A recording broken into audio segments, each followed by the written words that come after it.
Hello students, இந்த வீடியோல 8th standard social scienceல history unit 8ல status of women in India through the ages அப்படின்ற ஒரு லெசனை பத்தி நம்ம டீட்டெயிலா பார்க்க போறோம். இதுல வந்து womenோட status எப்படி இருந்தது from ancient time to modern time. So என்ன மாதிரியான ஒரு வளர்ச்சி பெண்களோட நிலையில இருந்தது அப்படின்றத நம்ம டீட்டெயிலாக பார்க்க போகிறோம். And what are the social evils, அந்த எந்த மாதிரியான சோஷியல் ஈவல்ஸ் இருந்தது, அது சோஷியல் ரிஃபார்மர்ஸ் அதை எப்படி எராடிகேட் பண்ணாங்க அப்படின்றத எல்லாத்தையும் நம்ம டீட்டெயிலாக பார்க்க போகிறோம். இது ரொம்ப இன்ட்ரெஸ்டிங்கான ஒரு லெசன். ஸோ லெசனுக்குள்ளே போகலாமா? ஸோ இந்த லெசனோட லேர்னிங் அப்ஜெக்டிவ்ஸ் என்னன்னு பார்த்தோம்னா, the position of women in the ancient society, அதாவது ஏன்ஷியன் சொசைட்டியில் பெண்களோட நிலை எப்படி இருந்தது, and deterioration in the status of women in the medieval period. So medieval பீரியட்ல அவங்களோட நிலை எப்படி வந்து கொஞ்சம் கொஞ்சமாக டிட்டாரியேட் ஆரம்பிக்குது, அதாவது அவங்களோட நிலை வந்து எப்படி ஆகுது, வீழ்ச்சி அடைய ஆரம்பிக்குது அப்படின்னு பார்க்க போகிறோம். Then the major social evils prevalent in the Indian society, அதாவது என்ன மாதிரியான, அதாவது இந்திய சமுதாயத்தில் நிலவிய சமூக தீமைகள், சோஷியல் ஈவல்ஸ், அதை பற்றி நம்ம டீட்டெயிலாக பார்க்க போகிறோம். And role of the reformers in the social evils eradication. So இதெல்லாம் ஒழிக்கிறதுக்காக பாடுபட்ட அந்த சோஷியல் ரிஃபார்மர்ஸை பற்றி தெரிஞ்சுக்க போகிறோம். And women emancipation through education. So how important education was at that time அப்படின்றத நம்ம டீட்டெயிலாக தெரிஞ்சுக்க போகிறோம். And social legislation and empowerment. So பெண்களுக்காக என்ன மாதிரியான சமூக சட்டங்கள், லாஸ்லாம் வந்தது, அதுக்கப்புறம் விமன் எம்பவர்மெண்ட் பற்றி நம்ம டீட்டெயிலாக இந்த லெசன்ல நம்ம தெரிஞ்சுக்க போறோம். The position of women. So இப்போ நம்ம introduction of the lesson பார்க்கலாம். The position of women was not uniform in all periods, differed with the regional variations, இல்லையா? ஸோ இந்த விமனோட கண்டிஷன் பார்த்தோம்னா எல்லா காலகட்டத்திலையும் எல்லா இடத்துலையும் ஒரே மாதிரி இருந்தது இல்லை, இட் வேரிஸ். ஸோ அவங்களோட நிலை வந்து ஒவ்வொரு இடத்துலையும் ஒவ்வொரு காலகட்டத்திலையும் வேற வேற மாதிரி இருந்தது. In ancient time, in ancient India, particularly early Vedic period, women enjoyed equal rights. So நம்ம early Vedic period எடுத்துக்கிட்டோம் அப்படின்னு பார்த்தோம்னா, women they had enjoyed a very equal rights with the men.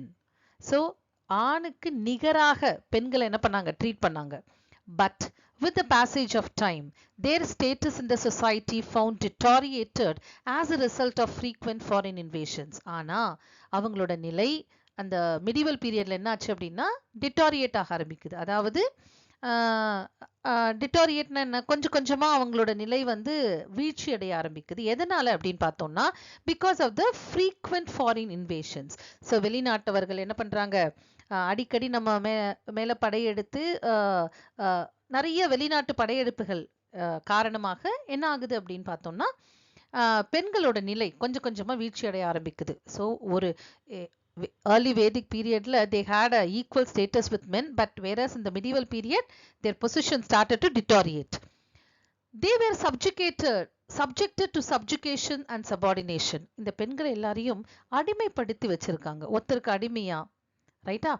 So எப்போ medieval periodல. So new social practices, customs and systems which crept into the society in turn put limitations and restrictions on the liberty of women. So என்ன ஆகுது, நிறைய புதுசா நடைமுறைகள் வருது, புதுசா பழக்க வழக்கங்கள் சமுதாயத்துல இன்ட்ரடியூஸ் பண்றாங்க. ஃபாரின்லேருந்து இன்வேட் பண்றாங்க இல்லையா இந்தியாவை, வெளிநாட்டவர்கள்லாம் இந்தியாக்குள்ள வராங்க இல்லையா, அவங்க என்ன பண்றாங்க, புதுசா இன்ட்ரடியூஸ் பண்றாங்க நிறைய விஷயங்களை.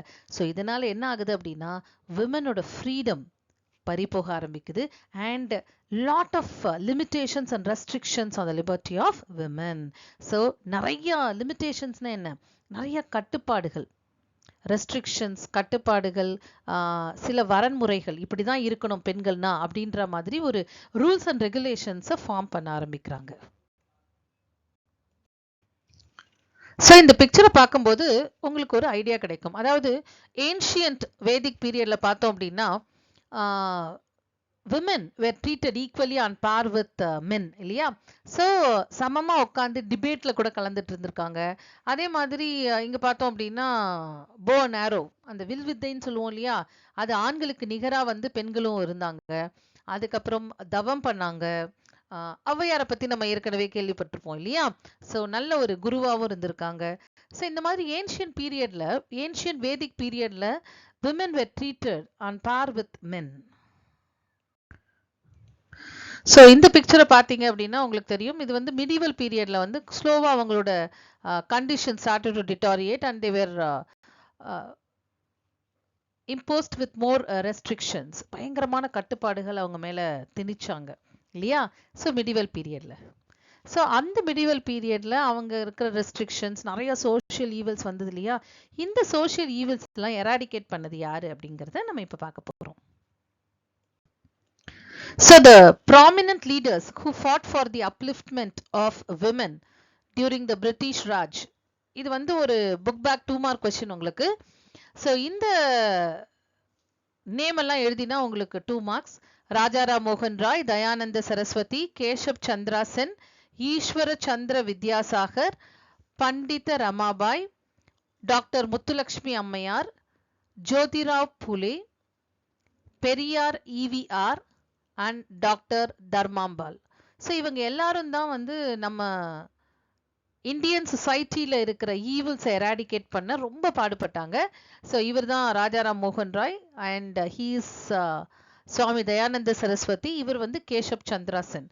ஸோ கேஷப் சந்திரா சென் மிகப்பெரிய ஒரு சான்ஸ்கிரிட் ஸ்காலர் அண்ட் சுவாமி தயானந்த சரஸ்வதி வந்து ஆரிய சமாஜ் அப்படின்ற ஒரு சமாஜை நிறுவியவர். அண்ட் பிரம்ம சமாஜ் ராஜாராம் மோகன் ராய், இது உங்களுக்கே தெரியும் இல்லையா? லோயர் கிளாஸ்லேருந்து படிச்சிருப்பீங்க.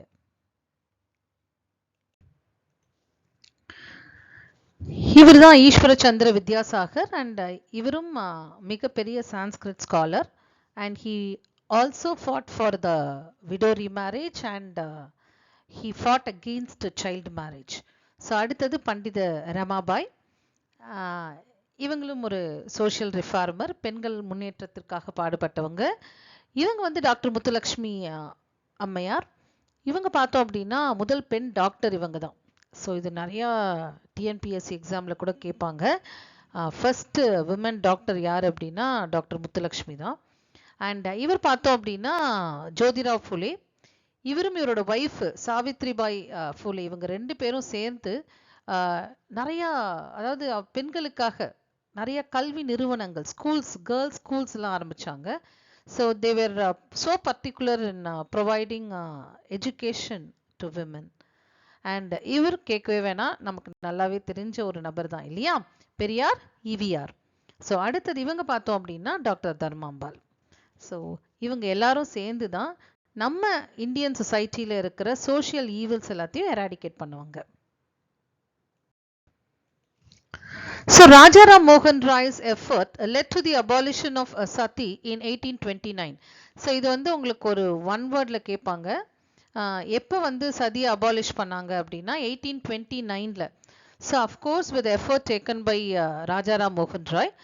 ராஜாராம் மோகன் Roy was a social reformer. ஏற்கனவே நம்ம பார்த்தோம் இல்லையா? He was a pioneer in eradicating social evils from the society அப்படின்னு சொல்லலாம். And he started an organisation call Brahmo Samaj அப்படின்ற ஒரு அமைப்பையும் உருவாக்கினார். ஸோ இவர் தான் வந்து அந்த சதி அப்படின்ற ஒரு சோஷியல் ஈவில் அபாலிஷ் பண்ணது. So with effort taken by him, Lord William Bentinck passed an act abolishing sati in the year 1829. So இது வந்து உங்களுக்கு ஒன் வேர்டில் கேட்பாங்க. ஸோ அடுத்தது பார்த்தோம் அப்படின்னா வித்யாசாகர்ஸ் crusade for the improvement in the condition of widows led to the passing of Widow Remarriage Act in 1856. So அதே மாதிரி வித்யாசாகர், ஈஸ்வர சந்திர வித்யாசாகர் இருக்கார் இல்லையா? அவர் வந்து he had a crusade. Crusade means it's a holy war against the evil in the society. அதாவது especially against widows. So விதவைகள் அப்படின்னு சொல்றோம் இல்லையா? So being a widow in the Hindu society in those days, it was very difficult for them to lead the rest of the life. So அதனால ஏன்னா அப்பெல்லாம் வந்து child marriage இருந்தது இல்லையா? ஸோ விதவையா அவங்க ரெஸ்ட் ஆஃப் த லைஃப் வந்து இருக்கணும் அப்படிங்கிறது ஒரு கொடுமையான ஒரு விஷயம். அதனால விதவைகள் மீண்டும் திருமணம் செஞ்சு கொள்ளலாம் அப்படின்ற ஒரு, ஏன்னா நம்மளோட கல்ச்சர் படி அது கிடையாது. ட்ரெடிஷன் கல்ச்சர் அப்படின்னு பார்த்தோம்னா widows where not allowed to remarry again. But he fought for that and he passed an act with a effort taken by him widow remarriage act was passed and it was legalized. அதாவது விதவைகள் மறுமணம் செஞ்சுக்கிறத சட்டபூர்வமா ஆக்கிட்டார். So widow remarriage act was passed in the year 1856. இந்த ரெண்டு வருஷமும் ரொம்ப முக்கியமான year. So sati was abolished in the year 1829 and widow remarriage act was passed with effort taken by Ishwara Chandra Vidyasagar in the year 1856. Okay, sati அப்படிங்கிறது என்ன அப்படின்னு பார்த்தோம்னா இது சத்தினா என்ன அப்படின்னு கூட ஒரு 2 மார்க் கொஸ்டின்ல கேட்பாங்க உங்களுக்கு. சத்தி இஸ் நத்திங் பட் கணவர் இறந்ததுக்கு அப்புறம் மனைவி என்ன பண்ணுவாங்க அப்படின்னா அந்த எரியிற நெருப்புல அந்த சிதையில அவங்கள தூக்கி போட்டு எரிச்சிருவாங்க. So in order to preserve the tradition and culture of the society. So wife die along with the funeral pyre of their husbands. So sometimes it was voluntary and many times it was under compulsion. சில வாட்டி என்ன பண்ணுவாங்க அப்படின்னா விடோவாய் நம்ம உயிர் வாழறதோட நம்ம என்ன பண்ணலாம் இறந்து போயிடலாம் கணவனுடைய அப்படின்ட்டு most of the time it was voluntary.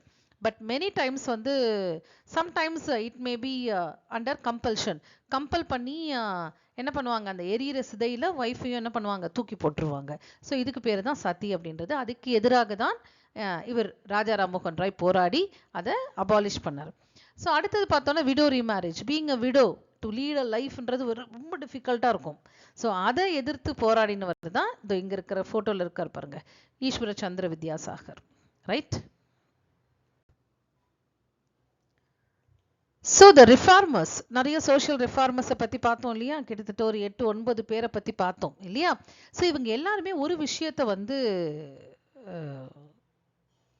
பண்ணணும்னு யோசிச்சாங்க. அது என்ன அப்படின்னு பார்த்தோம்னா the reformers rightly realized that female education as an emancipating agent in eradicating social evils.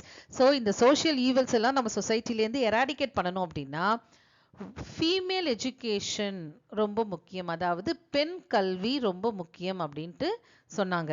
So they started girls school in various parts of the country which brought significant changes in the lives of women. So அதனால என்ன பண்ணாங்க அப்படின்னு பார்த்தோம்னா இந்த ரெஃபார்மர்ஸ் girls ஸ்கூல்ல நிறைய இடத்துல start பண்ணாங்க. பெண்களுக்கு கல்வி ரொம்ப முக்கியம் அப்படின்றதுல ரொம்ப இன்சிஸ்ட் பண்ணாங்க. ஸோ இதனால நிறைய மாற்றங்கள் சொசைட்டில வந்தது. and not only in the society but also in the lives of the women. So women played an important part in the Indian freedom struggle. So அதனால தான் படித்த பெண்கள் நிறைய பேர் வந்து நம்மளோட சுதந்திர போராட்டத்திலையும் கலந்துக்கிட்டாங்க. and in independent India last few decades have witnessed the all round development of women. so இந்த நம்மளோட independent இந்தியால பார்த்தோம் அப்படின்னா of course womenோட பொசிஷன் மாறினதே only after independence. so இந்த independent India in the last few decades பார்த்தோம் அப்படின்னா we can see women drastic development in the society இல்லையா. ஸோ எல்லா ஃபீல்டுலேயுமே இப்போ வந்து பெண்கள் இருக்காங்க. ஸோ பைலட்டாக இருக்காங்க ரைட்டா, அதே மாதிரி போலீஸில் இருக்காங்க, மிலிட்ரியில் இருக்காங்க, வாட் நாட் ஈவன் நாசாவில் கூட இருக்காங்க இல்லையா. ஸோ எல்லா ஃபீல்டுலேயுமே பார்த்தோம் அப்படின்னா பெண்கள் நிறைய பேர் இருக்காங்க. ஸோ தட் இது எல்லாம் எப்படி பாசிபிள் ஆச்சு அப்படின்னா because of the steps taken by those social reformers in the early stages of our in eradicating many social evils from the society. so early stageல அவங்க போராடினது அந்த reformers அவங்க போராடினது தான் இது எல்லாத்துக்குமே காரணம்.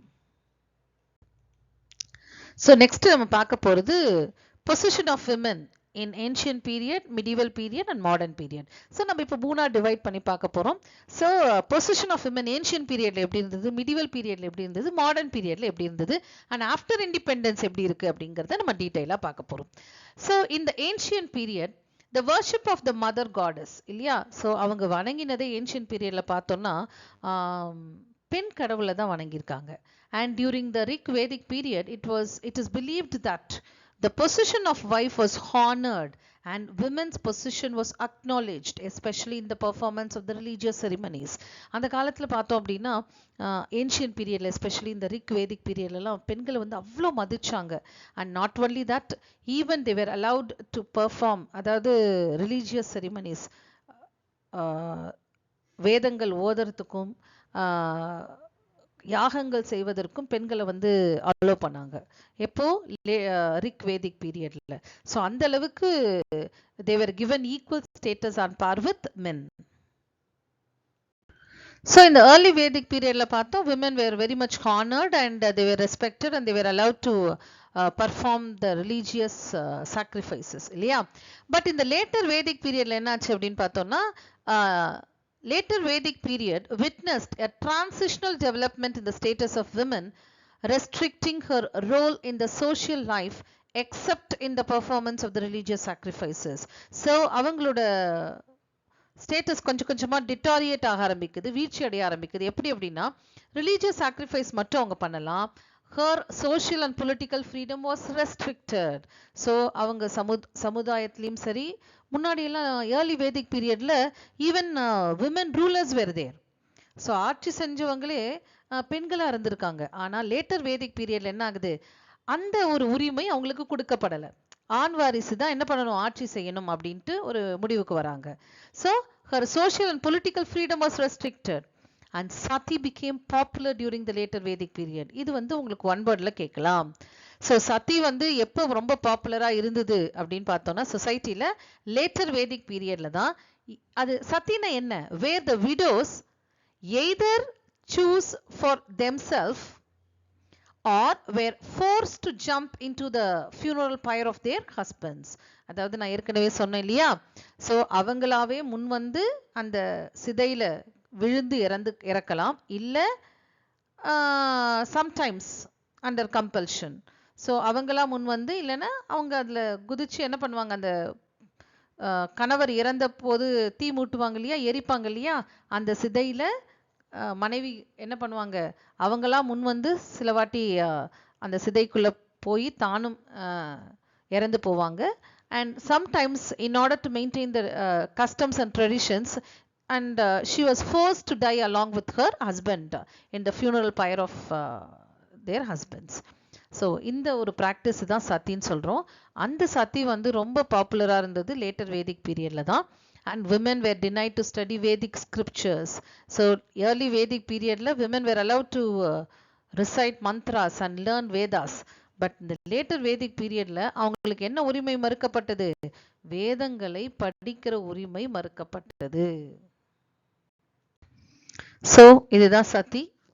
ஸோ இந்த மாதிரி நெருப்பு எரிஞ்சிட்டு இருக்கும் பொழுது என்ன பண்ணுவாங்க, அதில் ஒய்ஃபை என்ன பண்ணுவாங்க, தூக்கி போட்டுருவாங்க. இது மாதிரி சிதையிலேருந்து ஜம்ப் பண்ணி அதுக்குள்ளே குதிச்சு என்ன பண்ணுவாங்க, இதை பாருங்க தெரியுதா.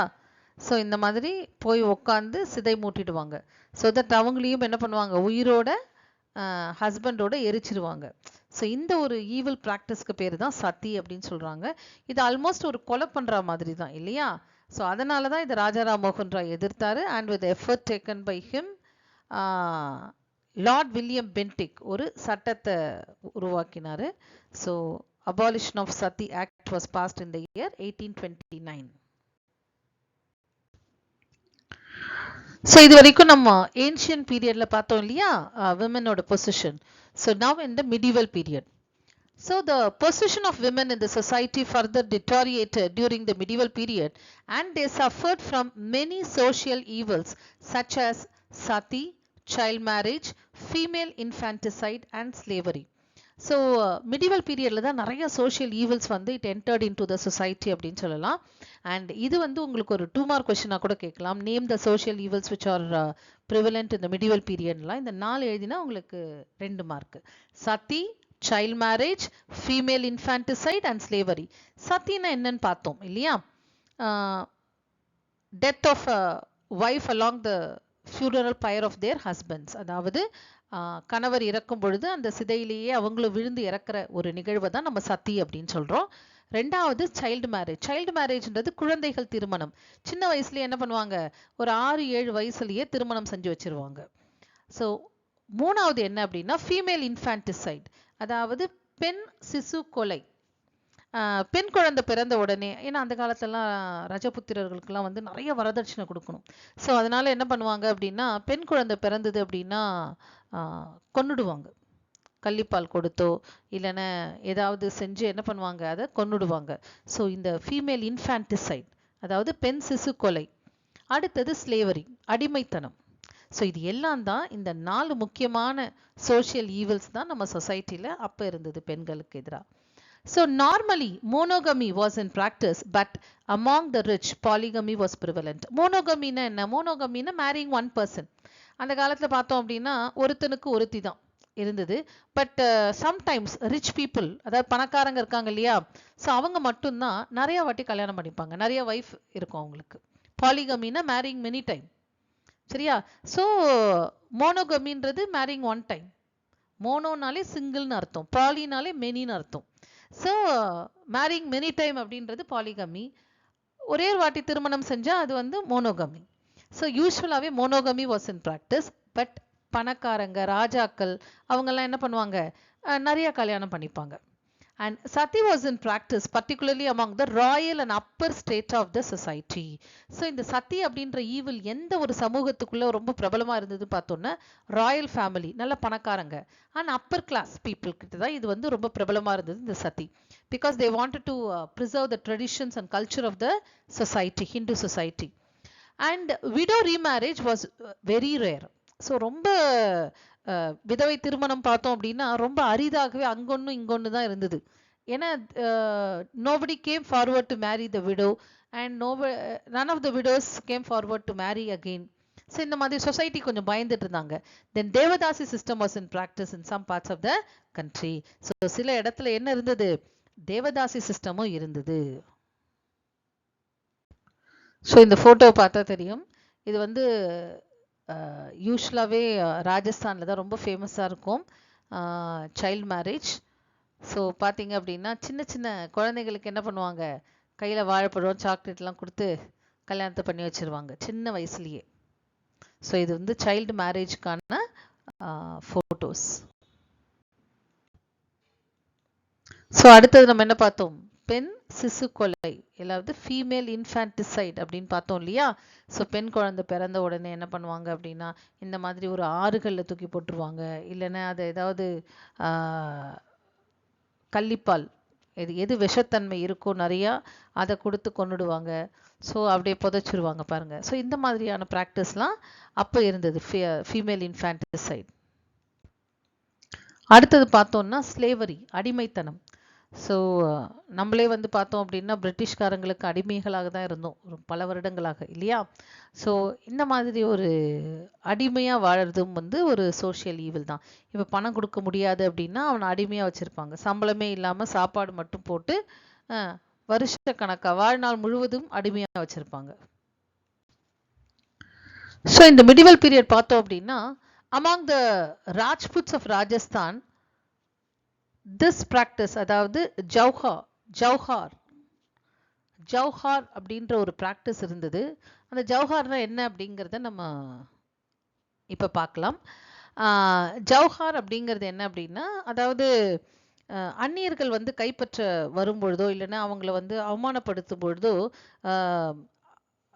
அவங்க கிட்டே தப்பிக்கிறதுக்காக என்ன பண்ணுவாங்க, இப்போ வந்து ஒரு கோட்டையை வந்து சுற்றி வளைத்து அந்நியர்கள் கைப்பற்றிட்டாங்க அப்படின்னா உள்ள இருக்கிற போர் வீரர்களோட மனைவிகள் மகள்கள் என்ன பண்ணுவாங்க அப்படின்னா கூட்டா தற்கொலை படிப்பாங்க, நெருப்பு மூட்டி அதுக்குள்ள விழுந்துருவாங்க. ஸோ இந்த ஒரு ப்ராக்டிஸ் பேருக்கு தான் வந்து ஜௌஹார் அப்படின்னு சொல்லுவாங்க. இது வந்து it was very prominent among the Rajputs of Rajasthan. So இந்த ராஜ்புட்ஸ் ஆஃப் ராஜஸ்தான் அவங்க போர் வீரர்களோட மனைவிகள், ஈவன் அரசர்களோட வைஃப் எல்லாம் கூட அந்நியர்கள் வந்து கைப்பற்ற நிலைக்கு அவங்க வந்துட்டாங்க அப்படின்னும் போது அவங்க கிட்ட சரண்டர் ஆகக்கூடாது அப்படின்றதுனால கூட்டா தற்கொலை பண்ணிப்பாங்க. So the condition of widows became miserable during the medieval period. So medieval பீரியடில் அவங்களோட விடோஸோட கண்டிஷன் பார்த்தோன்னா ரொம்ப மிசரபிளாக இருந்தது. And but we don't ignore that the Mughal ruler Akbar attempt to abolish sati. So சத்தியை அபாலிஷ் பண்ணுறதுக்கு அக்பரும் ரொம்ப பாடுபட்டார் அப்படின்றத நம்ம மறுக்க முடியாது. ஏன்னா நிறைய விஷயத்தில் வந்து even he passed an act also in his jurisdiction. And in fact very little attention was paid to female education. So பெண் கல்விக்கு ரொம்ப ரொம்ப கம்மியான முக்கியத்துவமே கொடுக்கப்பட்டது அப்படின்னு சொல்லலாம் மிடிவல் பீரியட்ல. So female education was not given proper attention during that period. So இந்த ஜுஹார் அப்படின்றது என்ன அப்படின்றது ஒரு பாக்ஸ் இன்ஃபர்மேஷனில் கொடுத்துருக்காங்க. Sometimes you may get this in 2 marks also. புக்ல உள்ளேருந்து கேட்குற ஒரு கொஷினாக கூட கேட்கலாம். ஸோ ஜுஹார் அப்படிங்கிறது என்ன அப்படின்னு பார்த்தோம்னா, so jauhar refers to the practice of collective voluntary immolation by wives and daughters of defeated Rajput warriors in order to avoid capture and dishonor. So எதிரிகள் தங்களை கைப்பற்றிடுவாங்களோ அப்படின்ற அவமதிப்பாங்களோ அப்படின்ற ஒரு எண்ணத்தில் நம்ம ராஜ்புட்ஸ் வாரியரோட ஒய்ஃப் அண்ட் டாட்டர்ஸ் இருப்பாங்க இல்லையா, அவங்க என்ன பண்ணுவாங்க, வாலியன்டரியாக இம்மோலேஷன் அப்படின்னா தன்னைத்தானே கொளுத்திக்கிறது. அதாவது நெருப்பு சிதையில் அவங்க என்ன எல்லாரும் போய் தன்னைத்தானே எரிச்சுப்பாங்க. ஸோ அவங்களோட ராஜ்புட்ஸ் போர் வீரர்கள் இருப்பாங்க இல்லையா, ராஜ்புட்ஸ் போர் வீரர்களோட மனைவிகள் மகள்கள் எல்லாரும், ஏன்னா பெண்கள் யாரும் எதிரிக்கிட்ட மாட்டக்கூடாது அப்படிங்கிறதுனால இந்த மாதிரி அவங்க பண்ணிடுவாங்க. இந்த ப்ராக்டிஸ்க்கு பேர் தான் ஜுஹார் அப்படின்ட்டு. இந்த ஜவுஹார் இந்த ஜவுஹர் அப்படின்ற ஒரு ப்ராக்டிஸ் வந்து எஸ்பெஷலி ராஜ்புட்ஸ் கிட்ட தான் ரொம்ப ரொம்ப ரொம்ப பிரபலமாக இருந்தது.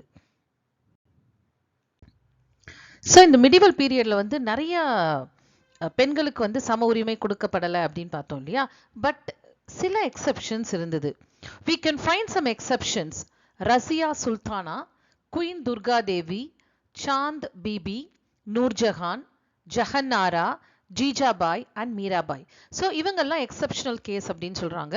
ஏன் அப்படின்னா, so they try to be on par with the men in those days. அதாவது மிடிவல் பீரியட்ல வந்து ஆணுக்கு நிகரா இருந்தவங்க இவங்கெல்லாம். ஸோ இதில் ஃபஸ்ட்டு இந்த ஃபோட்டோ தான், இவங்க தான் ரசியா சுல்தானா. இவங்க வந்து ஆட்சி செஞ்சாங்க, அதாவது டெல்லியை.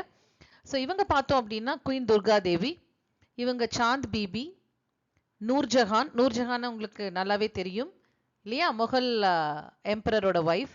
அடுத்தது இங்கே பார்த்தோம் அப்படின்னா ஜஹன்னாரா, இவங்க ஜீஜாபாய், இவங்க Mirabai. So in one or the other way they have contributed a lot to the society, both in their social life as well as in their political life. So political lifeலயும் சரி social lifeலயும் சரி இவங்க நிறைய கான்ட்ரிபியூட் பண்ணியிருக்காங்க medieval periodல. So during the medieval time, women's education was not completely ignored, though no regular separate school seems to have existed. Female education was totally informal. அதாவது medieval பீரியட்ல பார்த்தோம் அப்படின்னா women எஜுகேஷனுக்கு ரொம்ப கம்ப்ளீட்டா இக்னோர் பண்ணல, புறக்கணிக்கல. பட் ரெகுலரா அவங்களுக்கு வந்து கேர்ள்ஸ்க்குன்னு விமனுக்குன்னு தனியாக ஒரு எஜுகேஷனல் இன்ஸ்டிடியூஷன் கிடையாது. So female education was totally informal. இன்ஃபார்மல்னா என்ன, அதாவது parents are the tutor for them. அதாவது கேர்ள்ஸ்ல வந்து girls usually had their lessons from their parents in their childhood. So குழந்தை பருவத்தில் வந்து யார்கிட்டேருந்து அவங்க பாடம் கற்றுக்குறாங்க அப்படின்னு பார்த்தோம்னா பெற்றோர்களிடமிருந்து பாடத்தை கற்றுக்குறாங்க. ஆனால் அந்த பணக்காரங்களாம் என்ன பண்ணுறாங்க, rich appointed tutors to teach their daughters at home. So நல்ல பணக்காரங்களாம் என்ன பண்ணுறாங்க, ஆசிரியர், டியூட்டர்ஸ்னால் யார், டீச்சர்ஸ். ஸோ அவங்கள என்ன பண்ணுறாங்க, வீட்டுக்கு வரவழைச்சு தன்னோட மகளுக்கு பாடம் சொல்லி கொடுக்க வைக்கிறாங்க. So and daughters of the Rajput chiefs and zamindars. ஸோ ராஜ்புட் சீஃப்ஸ்லாம் ரொம்ப பணக்காரங்களா இருப்பாங்க இல்லையா, ஜமீன்தாஸ்லாம் நல்ல பணம் இருக்கும். ஸோ அவங்களோட பசங்க, அதாவது பெண் குழந்தைகள் என்ன பண்றாங்க அப்படின்னா they study literature and philosophy. So அந்த காலத்திலேயே இலக்கியம், தத்துவம் இதெல்லாம் படிக்க வச்சிருக்காங்க தன்னோட மகள்களை, அதாவது ராஜ்புட் சீஃபும் ஜமீன்தாரோட பெண்களும். ஸோ அந்த அளவுக்கு வந்து மிடிவல் பீரியட்ல வந்து ரொம்ப எஜுகேஷன் வந்து ஸ்ப்ரெட் ஆகலை. அது மாதிரி டோட்டலாக இக்னோர் பண்ணவும் இல்லை. ஸோ அங்கங்க யாருக்கு வசதி இருக்கோ அவங்களுக்கு பெண் கல்வி கொடுத்தாங்க, அவ்வளவுதான். ஹலோ ஸ்டூடெண்ட்ஸ், ஸோ இந்த வீடியோவில் நம்ம இது வரைக்கும் நம்ம பார்த்துருக்கிறது என்ன அப்படின்னா விமனோட பொசிஷன் ஏன்ஷியன் பீரியட்ல பார்த்தோம், மிடிவல் பீரியட்ல பார்த்தோம் இல்லையா. ஸோ அடுத்த வீடியோவில் விமனோட பொசிஷன் பிரிட்டிஷ் இந்தியாவில் எப்படி இருந்தது அப்படிங்கிறத நம்ம டீட்டெயிலாக பார்க்கலாம். Thank you students.